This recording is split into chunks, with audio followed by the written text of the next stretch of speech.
নয়, তোমরা কোনো দিন মেনে নিতে পারতে না।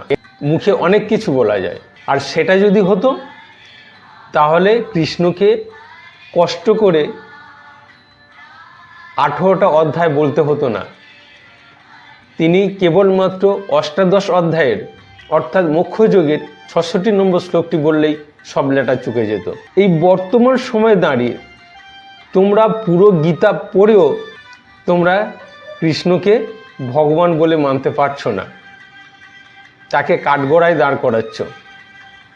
ভগবান জানতো কলিজীব কতটা গাম্বাট হবে, আর সেই জন্যই তিনি অর্জুনকে দিয়ে এত প্রশ্ন করিয়েছে। আসলে তোমাদের মাথাতে শয়তানি বুদ্ধিতে ভরা, সেখানে ভালো কিছু স্টোর হওয়ার মতো জায়গায় নেই।